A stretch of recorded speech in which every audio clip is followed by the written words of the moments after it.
Good morning to you, St. Lucia. As always, thank you so much for being with us on this Monday.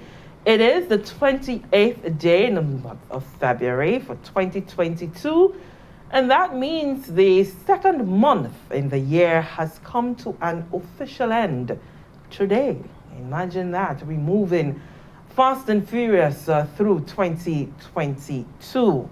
I am Lisa Joseph here with you for the morning update alongside the beautiful Homa DeMarc. Good morning, Homa. Good morning, Lisa. You're so right. I feel like February went by very quickly. Very quickly. And every time I feel like we just go through a month, it makes me feel like, if you have a goal that you've set out to accomplish and you keep sitting on it, just do a little bit towards it today. You have to keep doing little strides. Try to get it over and done with, because you never know, and March is knocking, and we know that the month of March, so much to celebrate. Homa, we are celebrating us throughout the month.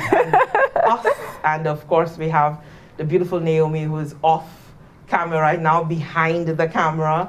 So, Women's Month, that's coming up, beginning tomorrow, Tuesday, 1st of March. And it's going to be exciting and informative as well. And I think that there is so much to discuss about women, their contribution, discussions to be had about the socio-economic standing of women, COVID, post-COVID opportunities that have been created as a result of COVID, and how women are really going to emerge out of that pandemic more empowered and so forth. So there are a number of activities already planned that the National Television Network, the Government Information Service, is part and parcel of, and we'll be happy to bring those activities to you.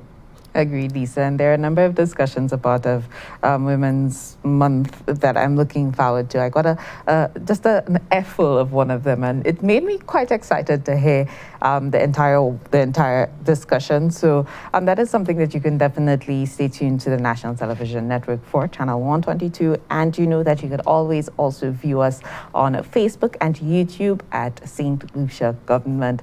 To get it started here, we always keep you updated as to what's happening, what's current, our developments, and the Ministry of Health, Wellness and Elderly Affairs always keeping us informed of our position when it comes to COVID-19. Yesterday, the Ministry of Health, Wellness and Elderly Affairs received confirmation of 21 new cases of COVID-19. These samples were processed on Saturday, which was the 26th of February 2022, from a sample of 341. Okay, of those samples, 268 were processed at the Ezra Long Laboratory, and 73 samples were processed at Laboratory Services and Consultations Limited. Confirmation was also received of the recovery of 45 individuals diagnosed with COVID-19, bringing the number of active cases in country currently to 187. Currently, there are 17 positive cases of COVID-19 admitted at the respiratory hospital, and 2 of them are critically ill and 2 are severely ill.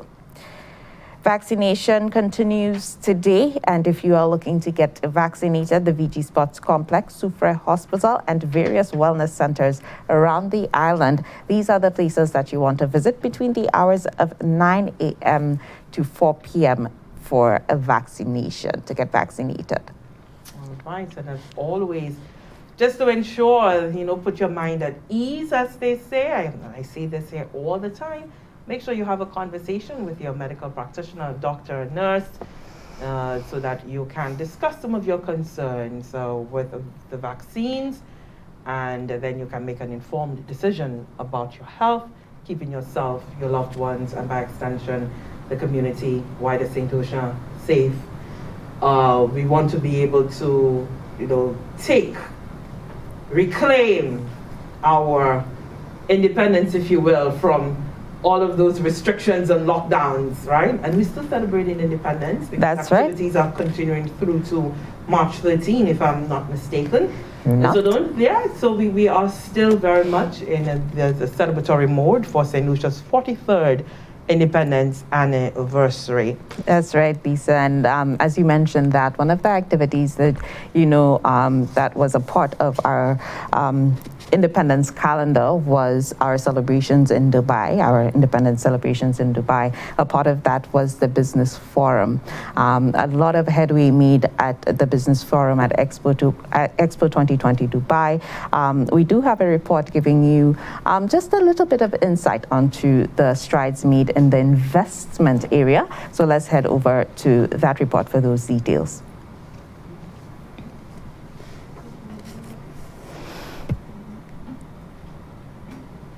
Let's see the calendar.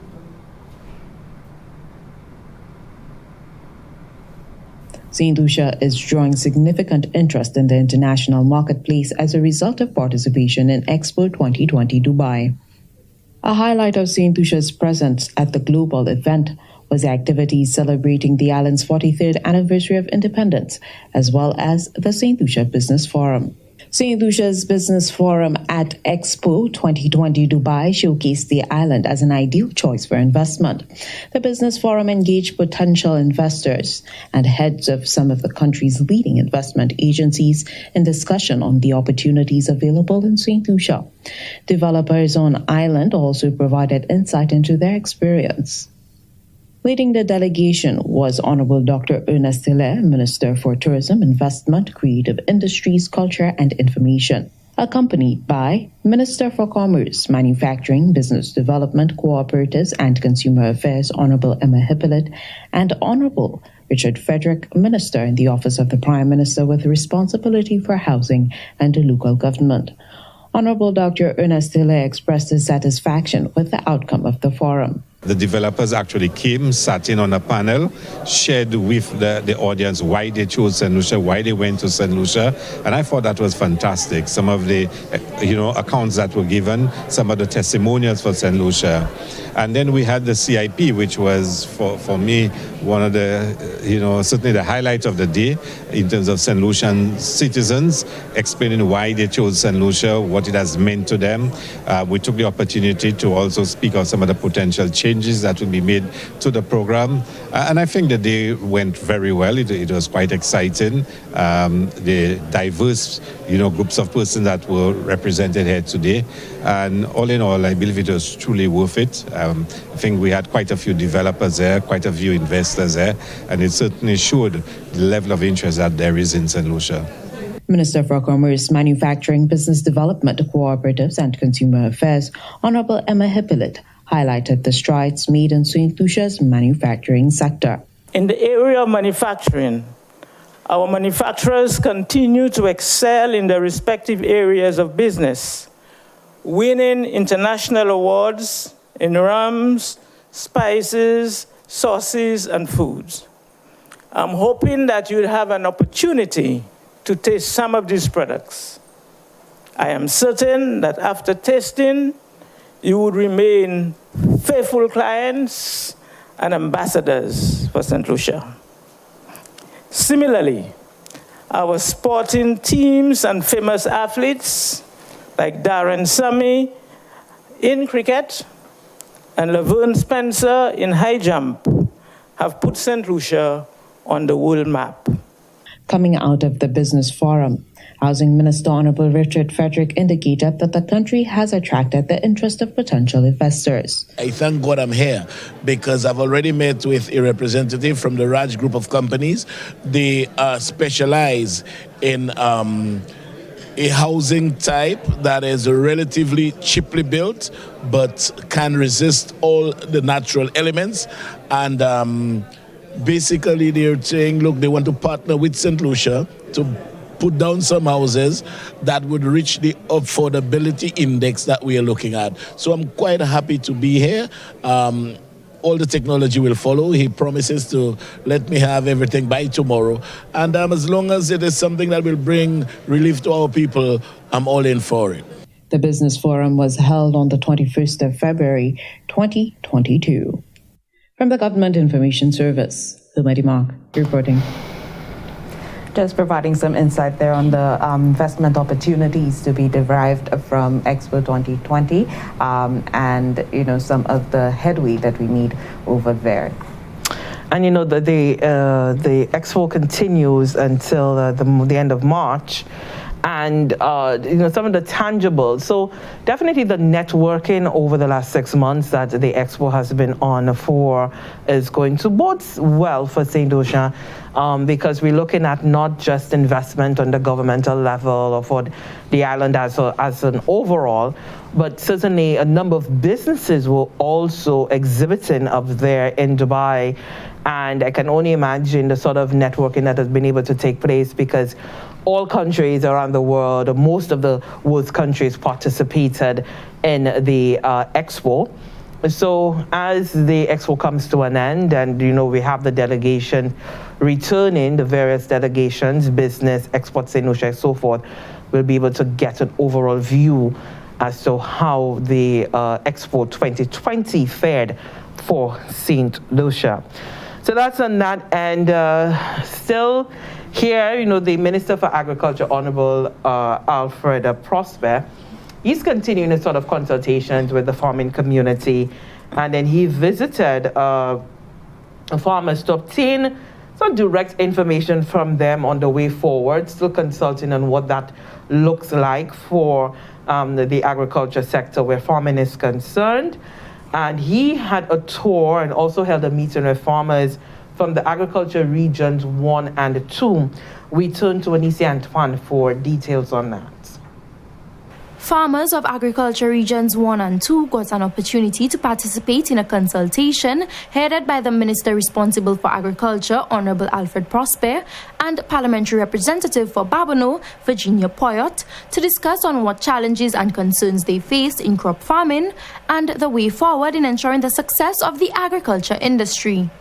The high costs of production and farm inputs, as well as limited market access, were extensively discussed. Minister Prosper, noting that concerns were also raised about young people losing interest in the industry, expressed his commitment to ensuring that a strategy to engage the youth is implemented.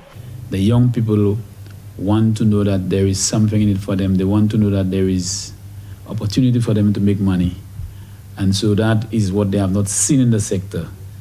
And it is one area of concern to me as a minister, to find opportunities for availability of land for our young people, to put in place mechanisms for our young people to be able to access funds from the financial institutions to give them a startup, to improve and to help them focus on new technology, because climate change is a very important phenomenon that can have significant negative impacts on the agricultural sector, and to really mechanize the sector to reduce the cost of what we produce locally. Minister Prosper, alongside Minister Poyot, visited several vegetable farms during their tour of the region to assess the production methods used. They also paid a visit to the currently closed Babonneau processing facility, which Minister Prosper believes, if reopened, could help agro-processors improve the quality of produce coming out of St. Lucia. I know the agro-processing facility was constructed for the benefit of the rural women in Babonneau. And at this juncture, the closure of this facility is a real concern to me, because agro-processing is a very, very important part of the agricultural sector. It creates employment for a number of, especially our unemployed women. And I would really like to see something be done urgently to reopen the facility and to engage the women who were the immediate target for the operation of this facility to really get into some form of income-generating activity through agro-processing. Recognizing the agriculture industry's importance to St. Lucia's economic development, Minister Prosper has stated that he will continue efforts to engage farmers to ensure that the right measures are implemented to help resolve the many challenges faced by farmers in the industry. From the Communications Unit of the Ministry of Agriculture, I am Lucia Antoine reporting. Thank you, Lucia Antoine, for that report. A look there at some of the feverish work that the Minister for Agriculture has been doing, as we know that the aim is really to boost the agriculture sector. We want to be able to be a nation where our import bill isn't as high as it is. And certainly we want to be able to grow what we eat, and it's going to hold us in good stead economically, in terms of food security, and all those things. So in order for you to be able to get to that plan or to get to that stage, the consultation process is important. And the minister has been on the rounds, as I indicated, ensuring that the voices of all individuals contend in this matter, Homer, just so that we can have a strategic plan that is reflective of not just the viewpoint, but the needs of the country as well. That's right, Lisa. And you're mentioning food security. We know that the Ministry of Agriculture has been working furiously to ensure that we're boosting St. Lucia's food security. And alongside development partners such as the FAO and Mexico, they've made good on promises to empower partners of the Sustainable Food School Feeding Initiative on the island. And we do have a report from the Agriculture Ministry's Amanda Faye Clark. She gives us the details on that. 110 cooks attached to 67 of the island's 73 primary schools will be trained in food safety and quality, food preparation, handling and management, and the delivery of safe and nutritious lunches for school-aged children. This latest action, launched on the eve of St. Lucia's independence celebrations this year, seeks to ensure that the relaunched school feeding program meets its main project objectives of addressing several of the sustainable development goals for food and nutrition security, agriculture, health, and education. National Project Coordinator of the School Feeding Program, Cherry Ann Smith, says her task and that of the Sub-Regional Office of the Food and Agriculture Organization is to implement all activities under the Mexico CARICOM FAO initiative, Cooperation for Climate Change Adaptation and Resilience in the Caribbean, for which the Sustainable Food Feeding Initiative is a pivotal undertaking. Our understanding is that the school feeding program in St. Lucia and elsewhere have long been established and is recognized as an important instrument in facilitating learning, especially for the poor and vulnerable school children. One of the most important human resource investment that a country can make is to support the health, nutrition, and learning of its children. Charge d'Affaires of the Mexican Embassy, Carlos Gonzalez Osuna, says his government will continue to partner on interests of mutual concerns to St. Lucia and Mexico and looks forward to the completion of project activities under the National School Feeding Program. It is for me an honor and satisfaction to participate in this ceremony that marks the launch of the training for cooks. I am very excited to hear you talk about the training. I know that the cooks will be in good hands. They are in good hands. And which is part of the project of Resilient School Feeding Program, part of the Mexico CARICOM FAO initiative, aimed to mitigate the economic and social impacts generated by the COVID-19 pandemic and that benefits 14 countries in the region, including the 6 Eastern Caribbean states.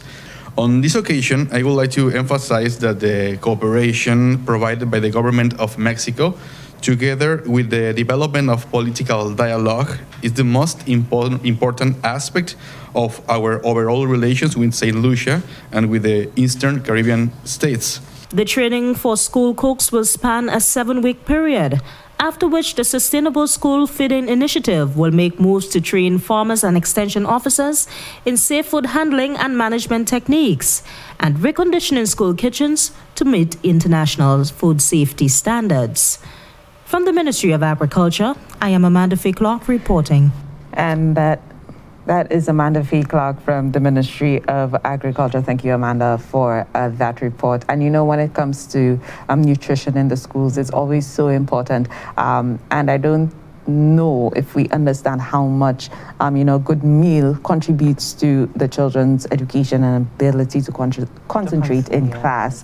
So it's really good that we're putting effort in ensuring that we're enhancing the skills and training for cooks within the schools to ensure that our children are getting the best out of their meals, making sure that it's nutritious, and that is so important. Yeah, and it certainly, the program closes the gap because we know that so many children who go to school at times get to school in the morning and they've not had breakfast. They may not have had a meal, before in the evening, and so they get to school hungry. And it's something that has been openly spoken about by principals, teachers, and officials at the Ministry of Education over the years. And so the school feeding program really closes the gap and ensures that the children, as you said, Homer, they do have a good meal so that they get into class, they're able to concentrate.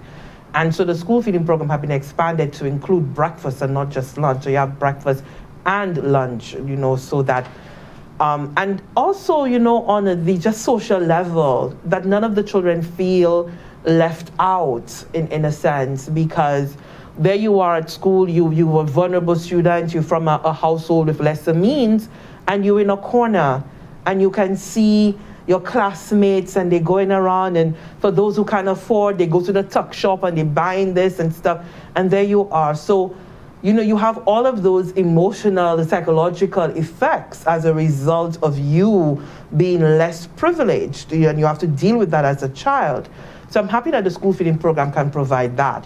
And it also, Homer, really now gets the children excited about agriculture, because you have that farming component to the school feeding program. So the children can go there with the teacher's guidance, they get to plant the foods that they're eating, and so that they can see out of their own labor, they're able to harvest and able to eat and so forth. So it has a whole lot of ripple benefits, and we really just want to see that program continuing and flourish. And Mexico, within the Latin American region, has the most successful and really robust program of that nature. So Mexico, over it must be more than 10 years, they really helped us start up that program, or really redefine what the program should be. And they've continued to be a very supportive ally in this program. So thank you so much to the government and people of Mexico for giving us that assistance there. And we want to be able to go back, Homer, to independence so, in a sort, because last week we brought on Friday, we did bring the full presentation by the Prime Minister, Honorable Philip J. Pierre, who holds the ministerial portfolio for national security. We did bring you his entire speech when it came to the presentation of vehicles for patrols for the police, and some 11 vehicles, and valued at more than $1 million. Today we want to be able to bring you the full speech by the police commissioner, the Commissioner of Police, Milton Daisy. So we go to that as he welcomed that injection of resource from the government of St. Lucia.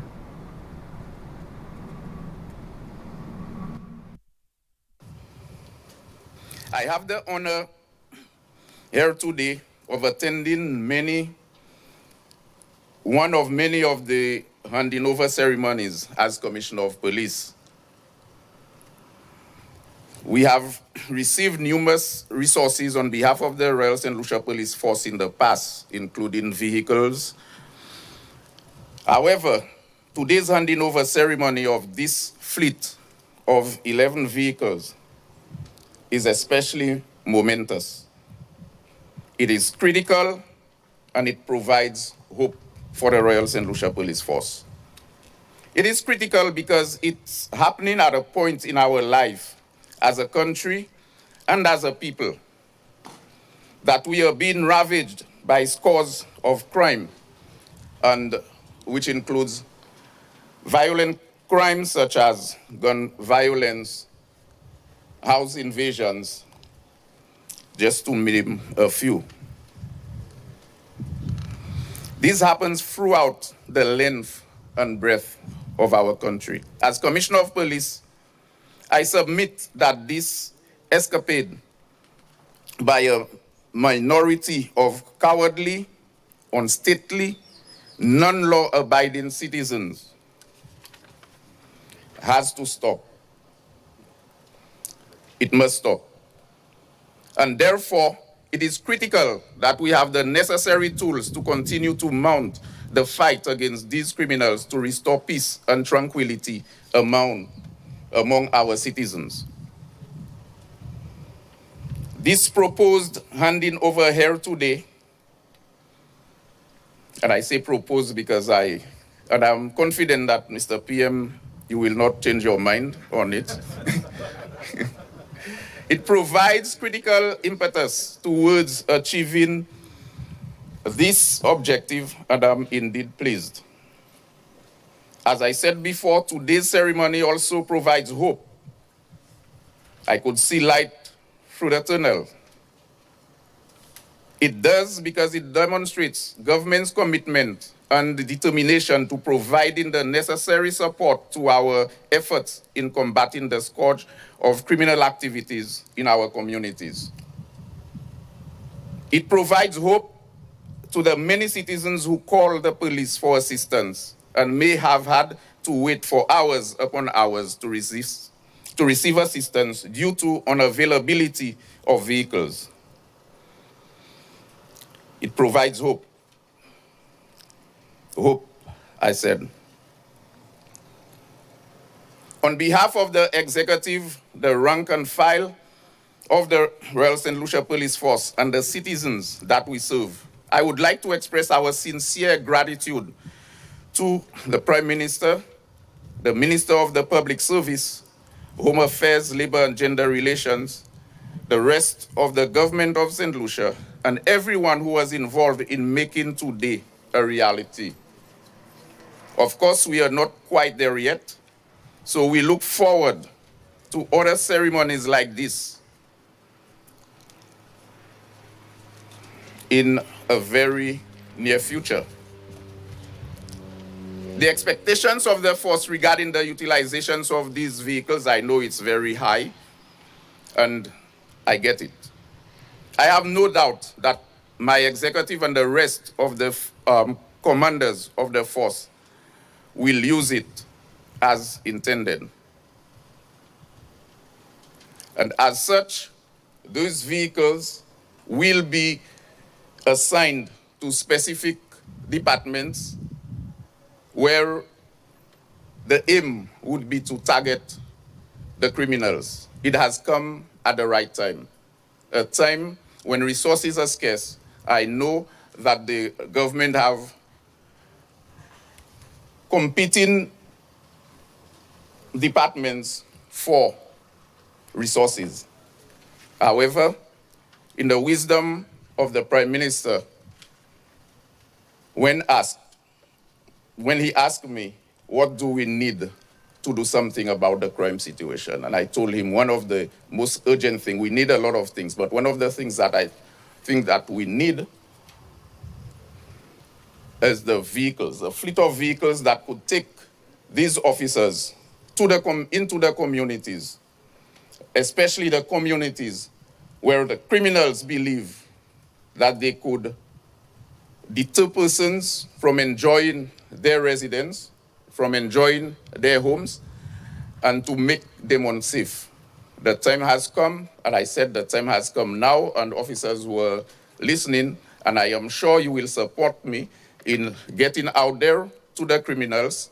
They have made their way, they have made their choices. It is our turn now. Criminals, you need to stop whatever violence among yourselves. Stop harassing citizens, law-abiding citizens, and put down the guns. If you cannot do it willingly, I could assure you, the police officers will cause you to do it. And I make no bones about it. And to you officers, once you are acting within the ambits of the law, you will be supported right through.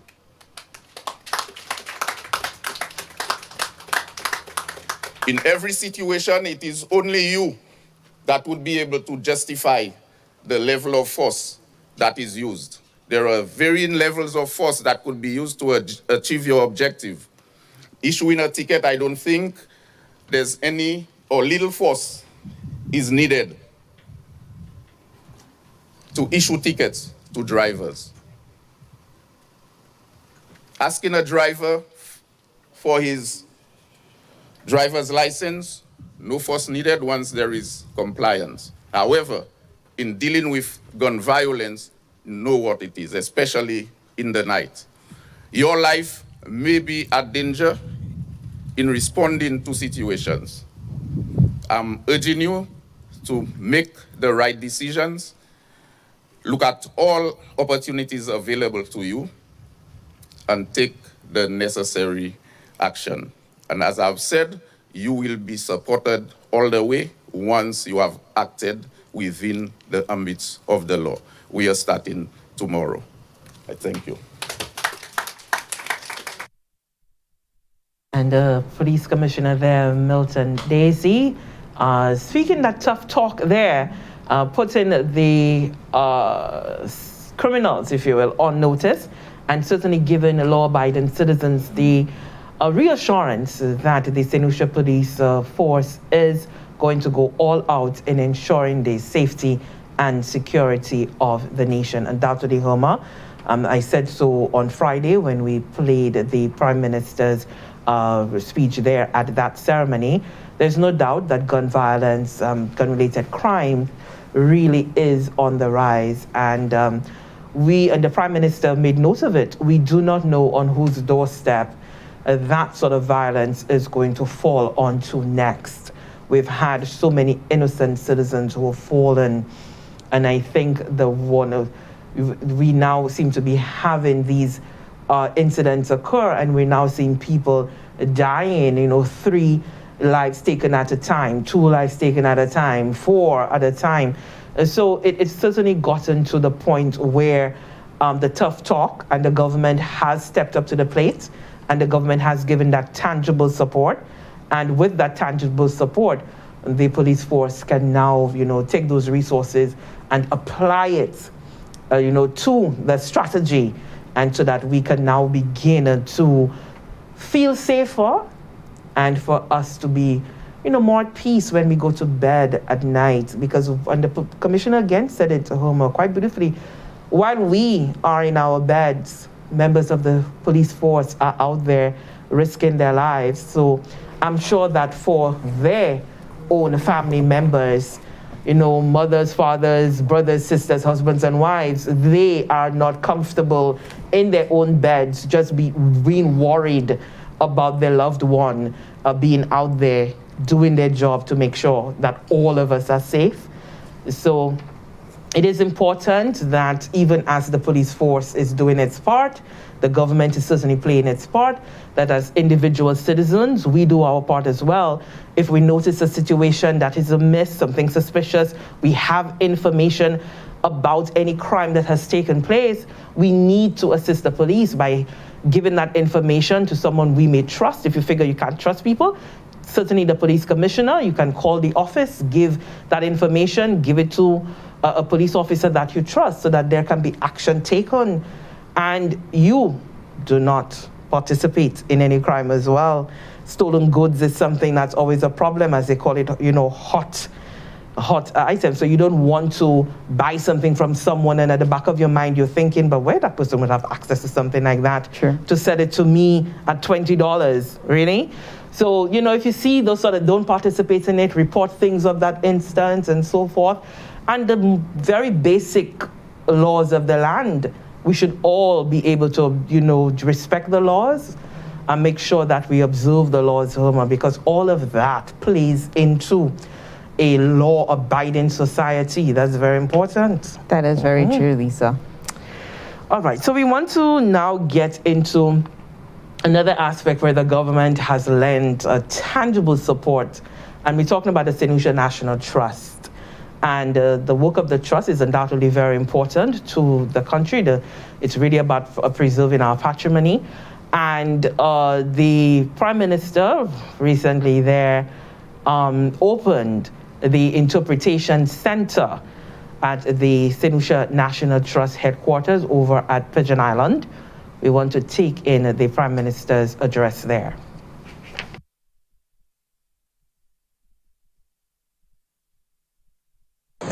It's always nice to be at Pigeon Point. This place holds special memories to thousands of St. Lucians, and for me also, for me as well. And it's timely and proper that the St. Lucia National Trust has decided to host this small but significant ceremony as part of our independence celebrations. There are so many families who have childhood memories of climbing the fort. There are those who remember picnics in the park, enjoying the beach and the fresh air.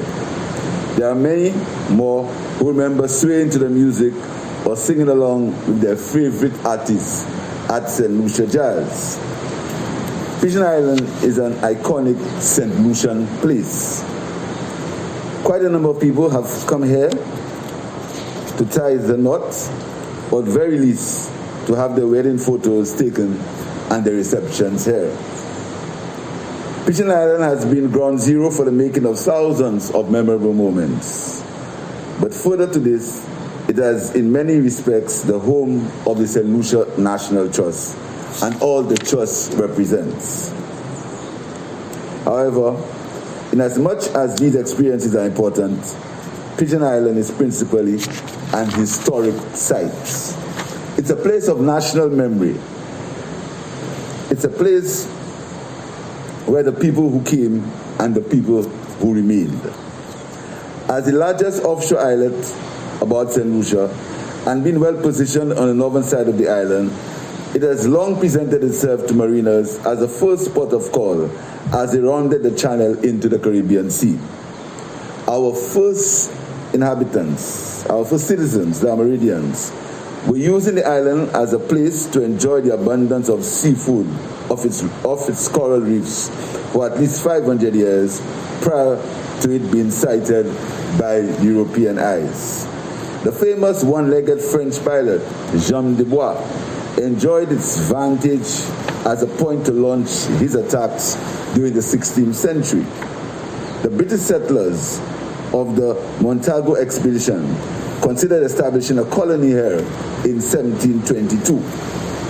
Later that century became fortified and used as a naval base and was a significant stronghold for controlling the Grosley Bay, but also monitoring the activity in the channel and our sister island of Martinique.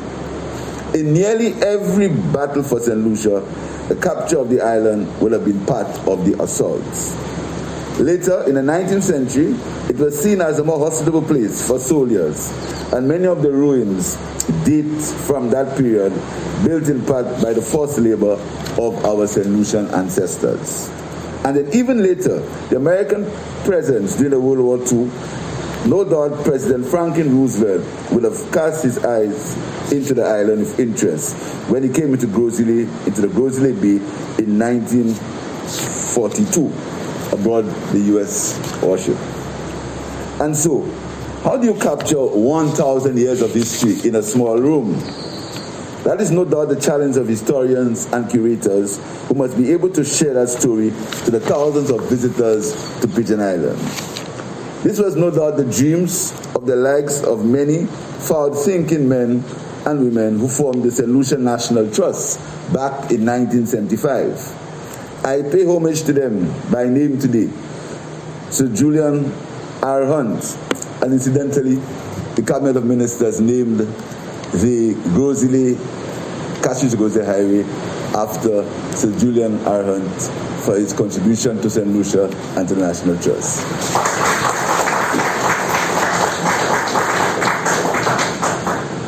To men like Wilfred St. Clair Daniel, Michael Andrews, Eric Branford, and Robert DeVoe, Martin Elvin, Dr. Edson Edmonds, Primrose Bredman, Fitzgerald Graham Luisi, Thomas Walcott, and Fitzgerald York.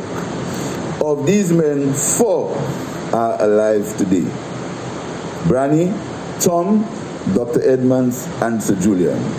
And today, I salute them on behalf of our country. Had these men not played an important role in advocacy for the protection and conservation of Pigeon Island, this might have been an enclave, most likely for high-value condominiums. Today, I also wish to pay special homage to the late Mr. Robert DeVoe. He had an undying passion for Pigeon Island and placed a great deal of blood, sweat, and tears onto it. Some may even say it was like his home, and so the achievement of restoring and reconstructing this building was in a large measure due to his efforts. The challenges of the Trust in seeking to consolidate its operations by moving its offices from VG to Pigeon Point meant that the space in the Petition Center was sacrificed for offices. I'm aware that the Trust has had plans for the past decade for the creation of its new headquarters. And you came very close to achieving this, but to no avail. Other things, the President. This independence, I want the people of St. Lucia to know that the country's heritage is not a liability but an asset. It's not its credit card. It should not be seen as a crutch but a cradle of new opportunities. I thank the St. Lucia National Trust and its new director, Mrs. Janet Compton Antoine, at this initiative to give rebirth to this interpretation center. It represents a small but important gesture in us rediscovering ourselves. It is an important part of ensuring that our youth have a better sense of self, a better sense of country, and a greater appreciation of the work of which they, on the ground on which they walk. A greater love for the landscapes and skyscapes that they see and often take for granted. Every St. Lucian needs to be a proud ambassador of their country. An ambassador that understands the significance of their country, however small it may be physically, but it can share it with the world.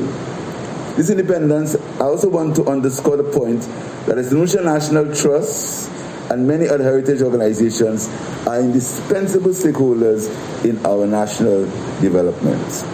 This sector requires us to think creatively while seeing the value that can be had in reusing and restoring our built heritage.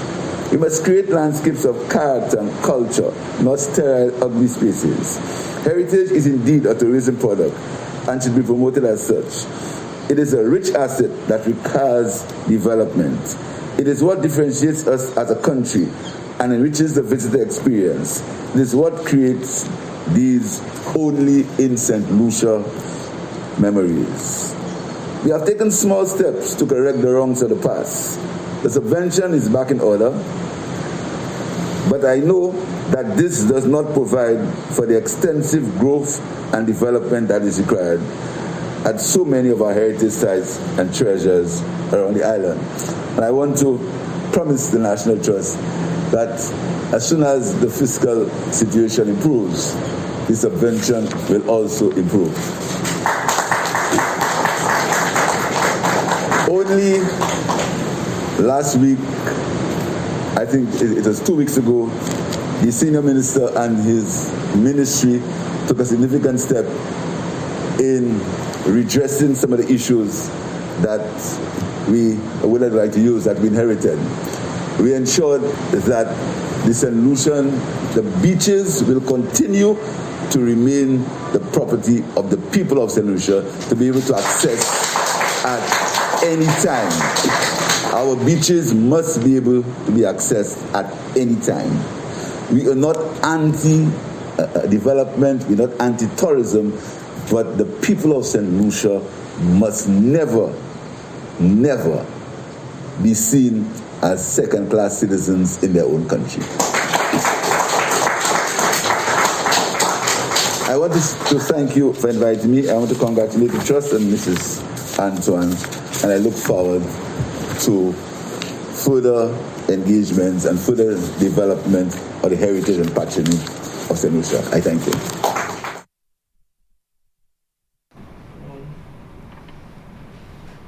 And the speech there by the Prime Minister as he opened up the interpretation center at the St. Lucia National Trust. That center, I mean, somewhere in 2004 it had opened, but then it closed as the National Trust finances became a little tough and they needed that space, so they decided to put in their offices there. And now the Trust is in a position for it to revert and have that interpretation center reopen. and add new artifacts to the center as well. And really, there you have something like 1,000 years of history, if you will, Homer, that is sort of squashed into that space there. So the Interpretation Center being open, you should contact the National Trust so that, you can make it a family affair, friends, interest groups, that, go on and just learn more about your island home. Especially since it's the time of independence, no better time to do it. No better time to do it, Lisa. And that would be very interesting, seeing Lucia 1,000 years before and just looking back. That would be nice, a nice family get together for sure, especially if you have young kids. I can see that being really good for them as well. And I know that the National Trust, they're always looking for new members. So if you're going to give them a call, ask how you could become a member as well. Yeah, so, and ensure that we develop that full appreciation from generation to generation for St. Lucia, and not simply look at St. Lucia and say, wow, it's beautiful, but truly understand what that beauty means, what it stands for, why the fascination with St. Lucia between the British and the French, right. That they fought wars so many times in order for them to, lay claim to this fair Helen of ours. Well, that's where we come to the end. We, completed our time here for the morning. I want to say thank you so much. You have some parting words? Just ensure that you stay tuned to the National Television Network, Channel 122. We always strive to keep you informed as to current developments, what's happening in St. Lucia, developments with the St. Lucia government. So you can just stick with us right here on the National Television Network. All right, thank you so much for that. We'll be seeing you next time. It's Lisa Joseph and Homer DeMark on the next Morning Update.